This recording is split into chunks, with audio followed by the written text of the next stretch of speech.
जय हिंद दोस्तों। स्वागत है आपका अपने YouTube चैनल में। आज हम सब फिर से दोस्तों एक नई वीडियो के साथ क्लास की शुरुआत करते हैं।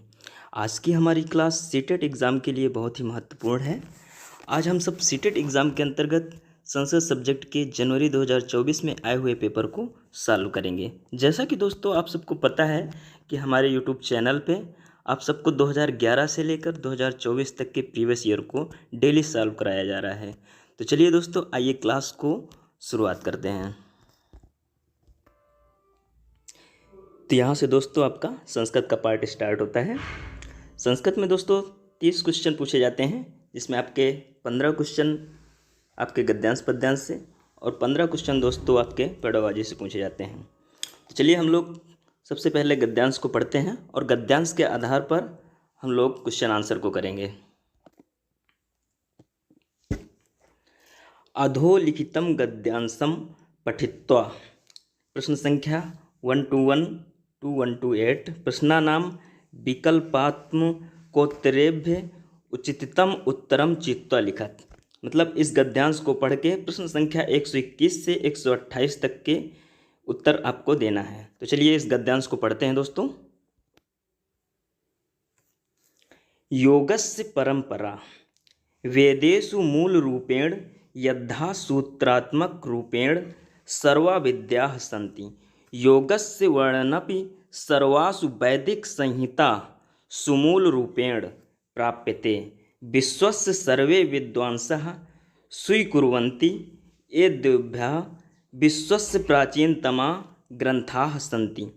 भारतीय ज्ञान परंपरानुसारन्तु सर्गादौ परम कारुरिकेन परमेश्वरेण सर्वोपराकार्थम अग्नि वायु आदित्य अंगिरा इत्येभ्यो ऋषिभ्यो अनुक्रमेण ऋग्वेदस्य यजुर्वेदस्य सामवेदस्य अथर्ववेदस्य च ज्ञानं दत्तम्। इत स्वतः सिद्धम यद योग परंपरा अपि सर्गसृजनेन सहैव प्रचलिता आसीत्। प्रस्तूयन्ते अत्र केचन योग विषयका वेद मंत्रा। योगे योगे तवस्तरम वाजे वाजे हवामहे सखाय इंद्रमूते यजुर्वेदः। फिर यह है कि अष्टचक्रा नवद्वारा देवानां पूर्वयोध्या अथर्ववेदा। योग विषय का एतादृशा बहवो मंत्रा वेदेषु सन्ति। अत्र तु निदर्शन रूपेण कतिपयानां मंत्राणामेवोल्लेखः कृतः। वेदेषु विस्तरेण योग सिद्धान्तानां चर्चा विद्यते। अस्मिन् विषये स्वामी दिव्यानंद सरस्वती महोदयेन लिखितो ग्रंथः द्रष्टव्यः। वेदानां व्याख्यानभूतेषु ब्राह्मण आरण्यक उपनिषद साहित्येषु अपि विस्तरेण योगस्य चर्चा विद्यते। कठोपनिषदि वर्णनमस्ति यदा पंचज्ञानेन्द्रियाणि मनसा सह स्वकीयं व्यापारं विहाय स्थिराणि भवन्ति। बुद्धिश्च न विशिष्टते सैव परम शांति व्यवस्था कथ्यते। योगेश्वरेण भगवता कृष्णेन 5,000 वर्षेभ्यः पूर्वमेव गीतायां योग परंपराया वर्णनम् एवं प्रकारेण विहितमस्ति।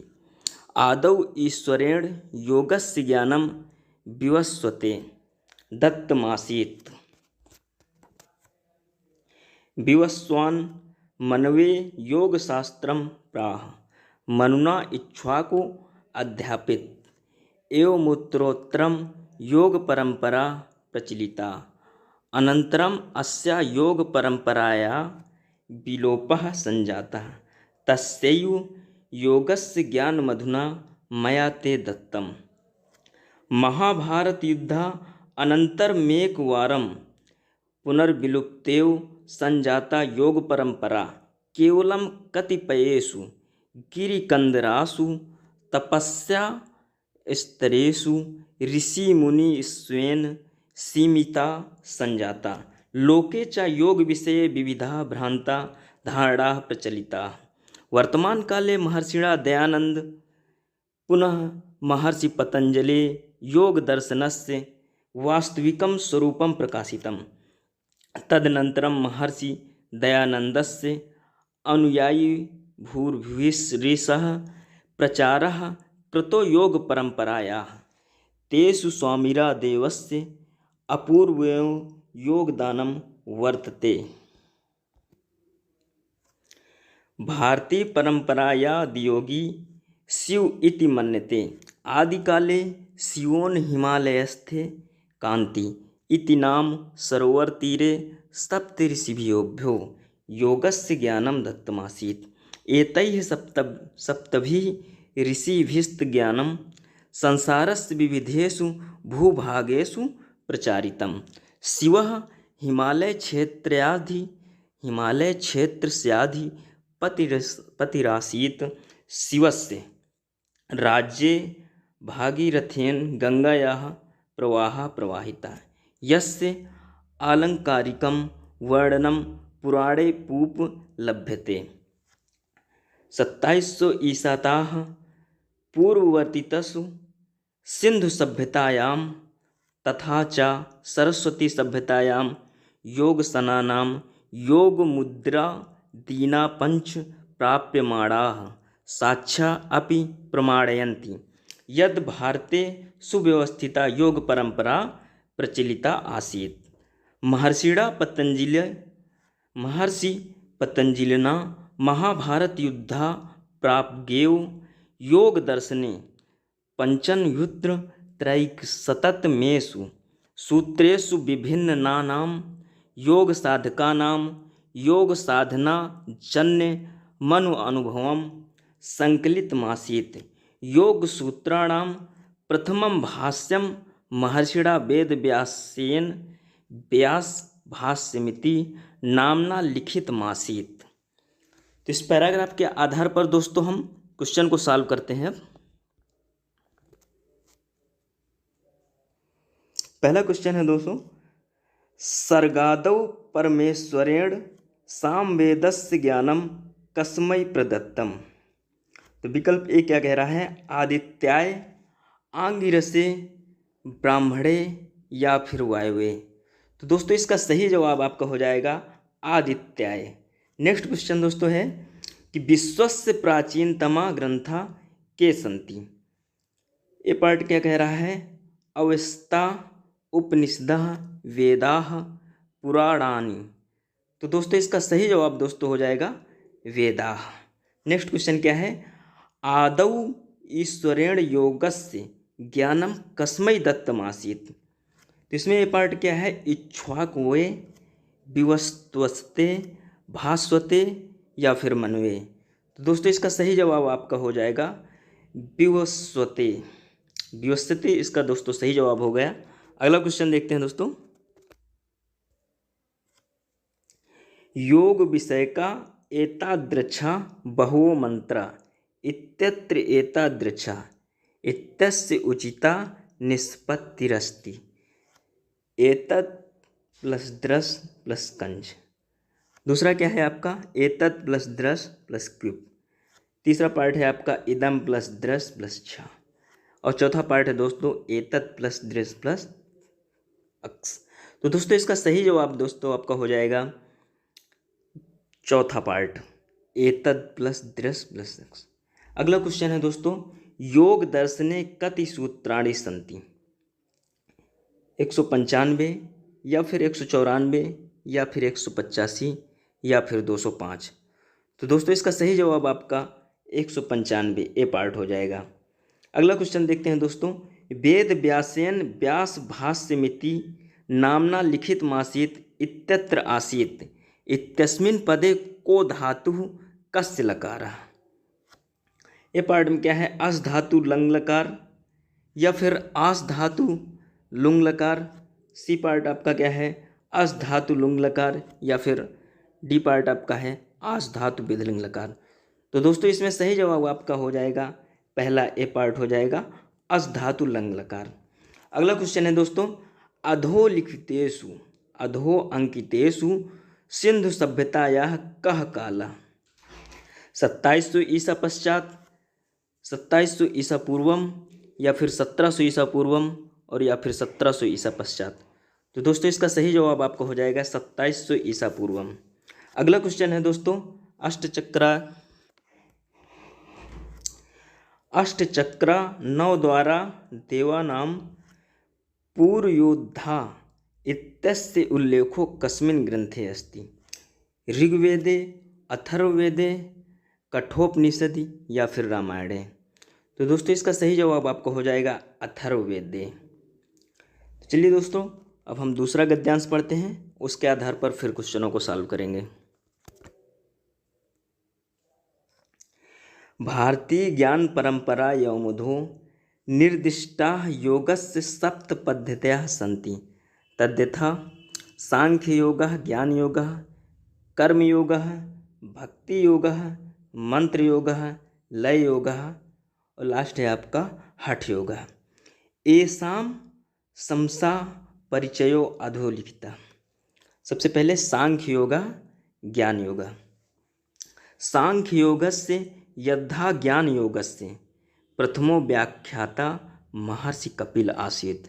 गीतायां भगवता कृष्णेन प्रतिपादितं यत् ज्ञानेन सदृशं किमपि पवित्रं नास्ति। यदा जीवात्मा सांख्यदर्शने विवेचितानि पंचविंशति तत्त्वानि यथार्थतया जानाति तदनन्तरं स मुक्तो भवति। एष एव ज्ञानयोगः सांख्ययोगो अस्ति। गीतायां ज्ञानयोगस्य व्याख्या इत्थं प्रतिपादिता अस्ति। यथा अग्निरैधांसि समिद्धा भस्मसात् कुरुते तद्देव ज्ञानाग्नि सर्वकर्माणि भस्मसात् कुरुते। फिर है दोस्तों आपका कर्मयोग।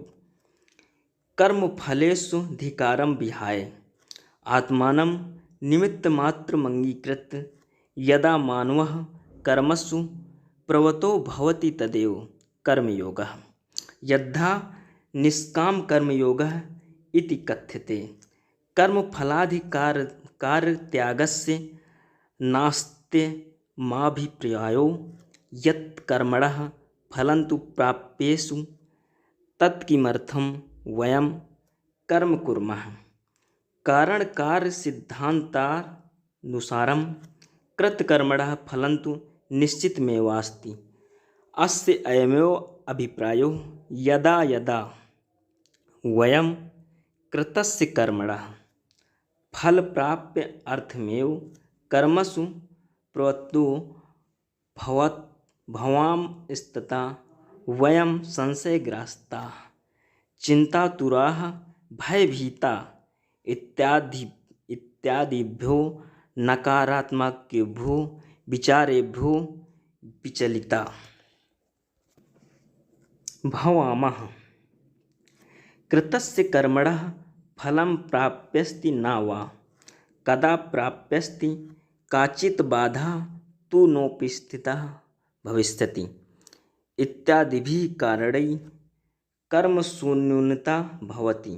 यया शक्यता येन चोत्साहेन कर्म करणीयस्यात् सा शक्तिः सा चोत्साहः फलस्य चिन्तायां नष्टो भवति।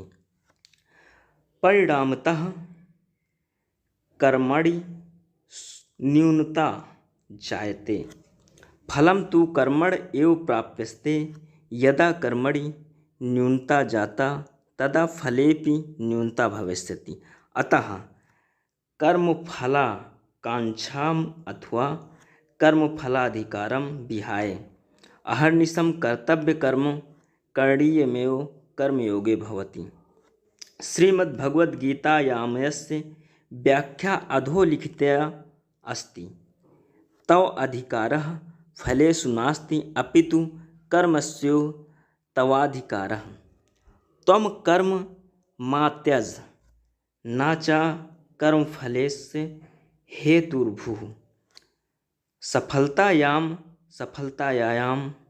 समो भूत्वा कर्माणि कुरु यतो हि समत्वमेव योगो भवति।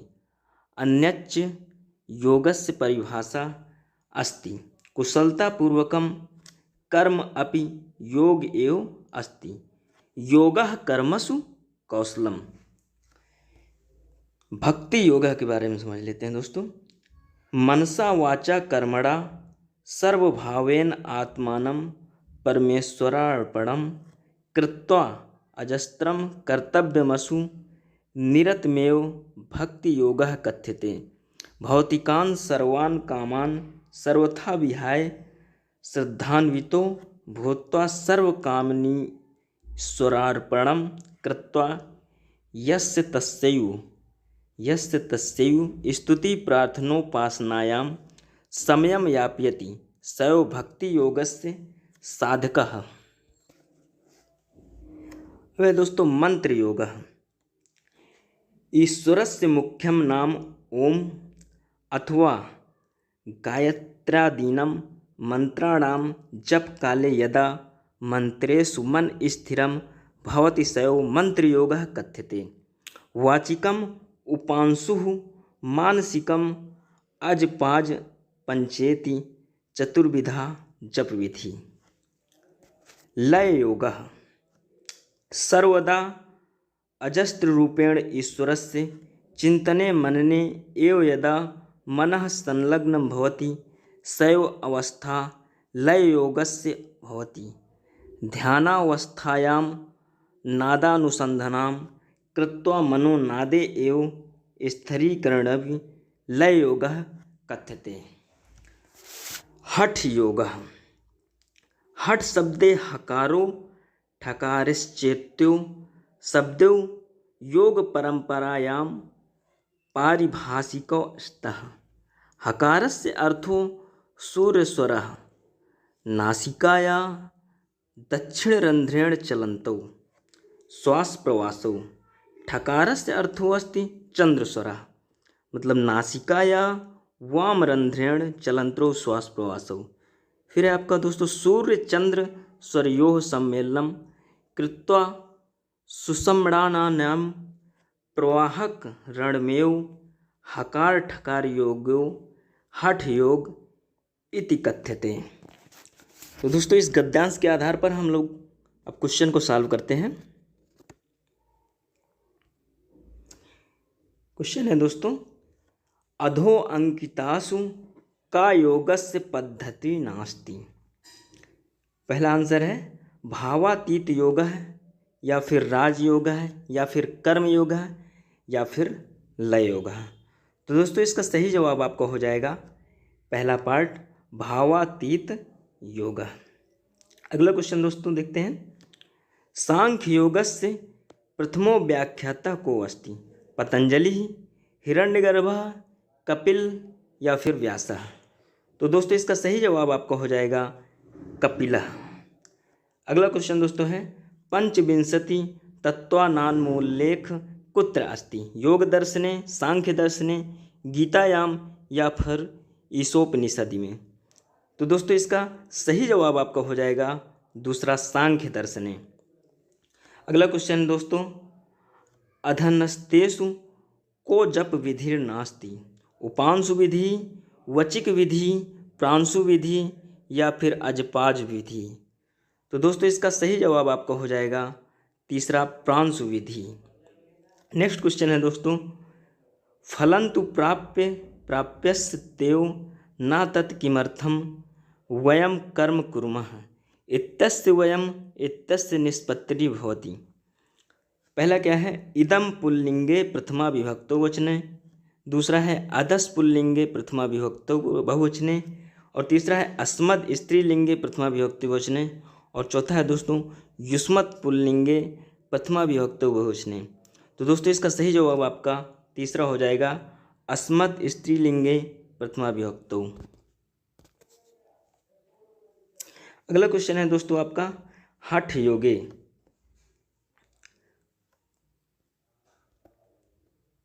हठ योगः इत्यत्र ठकारः इत्यस्य को अर्थः।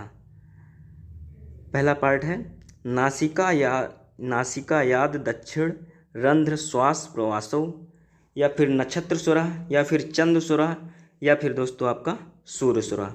तो दोस्तों इसका सही जवाब आपका हो जाएगा चंद्र सुरह। तीसरा पार्ट बिल्कुल सही जवाब हो जाएगा।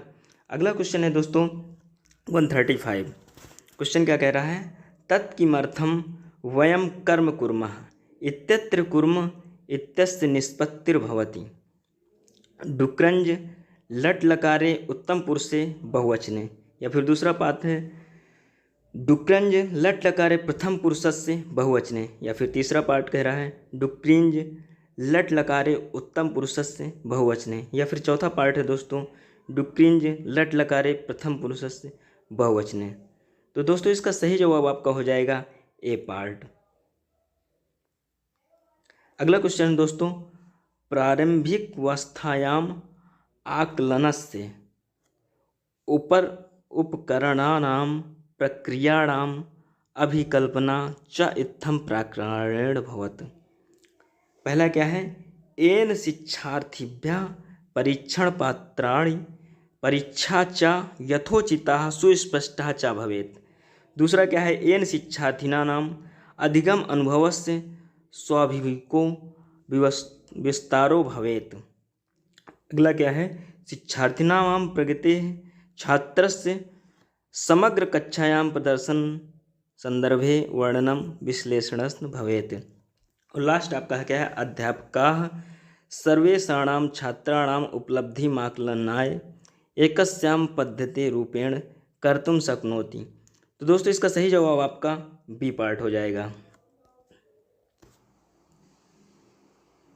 अगला क्वेश्चन है दोस्तों कि बालानां संज्ञानात्मकं विकासं भाषा च उद्दीपन प्रतिक्रियाया संबंधितेन सिद्धांतेन तथा च अनुकरणस्य प्रक्रिया संबद्धो अस्ति। या फिर दूसरा पार्ट है मानवस्य तत् सहजात उपकरणमस्ति येन सा भाषायां नैपुण्यमधि गच्छति। या फिर तीसरा पार्ट है आपका विकासे नास्ति कोपि संबंधः। या फिर चौथा पार्ट है दोस्तों येषु समुदायेषु बालः निवसन्ति तेषां संस्कृत्या समुदायेभ्यश्च गहन रूपेण संबंधिता। तो दोस्तों इसका सही जवाब आपका चौथा पार्ट हो जाएगा। अगला क्वेश्चन है दोस्तों, कश्चित् केन प्रकारेण सर्वोत्तमतया द्वितीयां भाषां अधिगन्तुं समर्थः। पहला पार्ट क्या है दोस्तों इसका कि तादृश्यायां कक्षायां यत्र भवान् व्याकरणे ध्यानं ददाति अध्यापकस्य सहयोगं च प्राप्नोति। दूसरा क्या है, स्वसमाजे सहजातवाचकैः सतत संपर्केण। और तीसरा क्या है, श्रव्यभाषिक प्रक्रियायाः अनुसारं संवादानम् आवृत्ति अभ्यासेन च। और चौथा है दोस्तों लक्ष्य भाषायाः वाचन पाठ्यक्रमे प्रवेश माध्यमेन। तो दोस्तों इसका सही जवाब आपका दूसरा पार्ट हो जाएगा। अगला क्वेश्चन है दोस्तों, भाषायाः अधिगम प्रक्रिया अतिगहना या आजन्मादामृतो चलति अनेन कथकेन भवान् सहमतो न वा। पहला पार्ट है अहमनेन कथनेन सहमतो अस्मि, अहमनेन कथनेन असहमतो अस्मि। तीसरा क्या है दोस्तों, अहम मनेन कथनेन आंशिक रूपेण सहमतोस्मि। चौथा पार्ट है दोस्तों अहमनेन कथनेन आंशिक रूपेण असहमतोस्मि। तो दोस्तों इसका सही जवाब हो जाएगा आपका दूसरा पार्ट। नेक्स्ट क्वेश्चन देखते हैं दोस्तों, कक्षायां बाल शिक्षार्थिभ्यः मुद्रित पुस्तकैः सह श्रव्य पुस्तकानि तथा च स्पर्शग्राही ज्ञानजनकानि पुस्तकानि स्युः। यतोहि ये पार्ट क्या है, अनेन कक्षायां विविधता जायते बालाः च विविधतायै स्पृहन्ति अनेन आलोकनाय अध्यापकानां विविधानां पुस्तकानां प्रयोगाय स्वायत्ता भवति। तीसरा पाठ है दोस्तों, विविधता युतेभ्यश्च छात्रेभ्यः तादृशाणि पुस्तकानि सुलभानि भवति तादृशाणि पुस्तकानि अध्यापकेषु भाराधिक्यम च भवन्ति। तो दोस्तों इसका सही जवाब आपका तीसरा पार्ट है। नेक्स्ट क्वेश्चन देखते हैं। एकेन अध्यापकेन पंचम कक्षायाः छात्रेभ्यः सत्वरेण कथा एका पठनाय अनन्तरं च चत्वारि चित्राणि क्रमेण योजनाय कथितम्। अस्याः गतिविधेः किमुद्देश्यम् अस्ति? पहला क्या है, चित्राणां पत्राणाश्च क्रमेण योजनम। दूसरा है दोस्तों आपका सारांश रूपेण पठनाय अभ्यासकरणम। तीसरा है दोस्तों आपका विशिष्टाः सूचना ज्ञातुम पठनाभ्यासकरणम। और चौथा पार्ट है दोस्तों आपका कथायां प्रयुक्तानां नूतनानां कठिनानाश्च शब्दानां पुनरावृत्तिः। तो दोस्तों इसका सही जवाब आपका हो जाएगा दूसरा पार्ट। नेक्स्ट क्वेश्चन है दोस्तों आपका एवं विध पठनस्य कतिपयानि अधिगम उद्देश्यम कार्याणि च सन्ति। शिक्षार्थिनः अपेक्षन्ते यत्ते विषय वस्तुं विस्तरेण दत्तावधानेन च पठेयुः एतदस्ति। पहला पार्ट है दोस्तों विस्तृत पठनम, दूसरा पार्ट है गहन पठनम, और तीसरा है दोस्तों निर्देशितम पठनम, और चौथा है दोस्तों आनंदाय पठनम। तो दोस्तों इसका सही जवाब आपका हो जाएगा दूसरा गहनम पठनम। अगला क्वेश्चन है दोस्तों आपका अध्यापकेन दत्तानि आदर्श वाक्यानि पुनः उच्चार्य छात्राः भाषायाः प्रतिमानम् आदर्श रूपं शिक्षन्ति ते वाक्यान् कठस्थान् कुर्वन्ति उचित रूपेण च अभ्यासे कृति सति अध्यापकस्तान् प्रोत्साहयति अनेन प्रकारेण अध्यापक किं करोति। श्रव्य भाषिक विधि, संप्रेषणात्मक उपागमः, समग्र भौतिक प्रक्रिया, या फिर दोस्तों है संरचनात्मक उपागमः। तो दोस्तों इसका सही जवाब आपका हो जाएगा पहला पार्ट श्रव्य भाषिक विधि। अगला क्वेश्चन है दोस्तों शिक्षार्थिनः व्याकरण नियमान् शब्दावलीं च रटन्ति प्रायेण कार्यं मातृभाषायां भवति भाषायाः अध्यापकः कक्षायां काम विविधम अनुसरेत। पहला पार्ट क्या है प्रत्यक्ष विधि, प्राकृतिक उपागमः, या फिर तीसरा पार्ट है आपका संप्रेषणात्मक शिक्षणम, और चौथा पार्ट है दोस्तों आपका व्याकरण अनुवाद। तो दोस्तों इसका सही जवाब आपका हो जाएगा व्याकरण अनुवाद। नेक्स्ट क्वेश्चन है यदि स्वपरिवेशे बालाः भाषाद्वयमुच्चार्याणं शृण्वन्ति भाषायां द्वयं श्रवणस्य अवसरो अयम्। पहला पार्ट क्या है बालानां कृते हानिकारकः बालानां कृते लाभदायकः, तीसरा पार्ट है कोऽपि प्रभावो न भवति, और चौथा पार्ट है दोस्तों अवबोधने संभ्रमो जायते। तो दोस्तों इसका सही जवाब आपका हो जाएगा दूसरा पार्ट बालानां कृते लाभदायकः। नेक्स्ट क्वेश्चन क्या है दोस्तों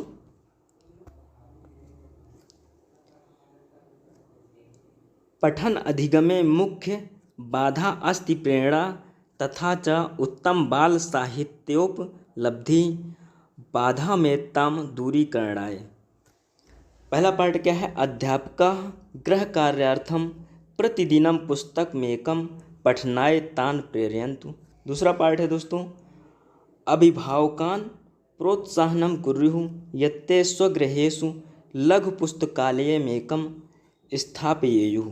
तीसरा पार्ट है दोस्तों बाल साहित्यस्य अनायासेन उपलब्धता भवेत् येन पठनाय रुचिः प्रोत्साहनञ्च जायेत। और दोस्तों चौथा पार्ट है आपका विद्यालयस्य संरक्षकाः छात्रान् पुस्तककमलेषु नयेयुः येन ते पुस्तकानां पठने प्रोत्साहिताः स्युः तथा च तेषां रुचिः भवेत्। तो दोस्तों इसका सही जवाब आपका तीसरा पार्ट हो जाएगा।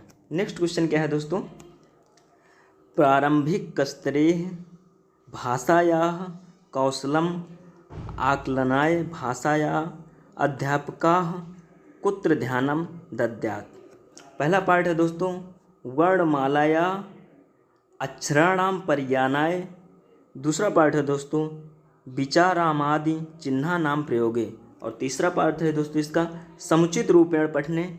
और चौथा पात्र है दोस्तों अवबोधपूर्वकम पठने। तो दोस्तों इसका सही जवाब आपका हो जाएगा चौथा पार्ट अवबोधपूर्वकम पठने।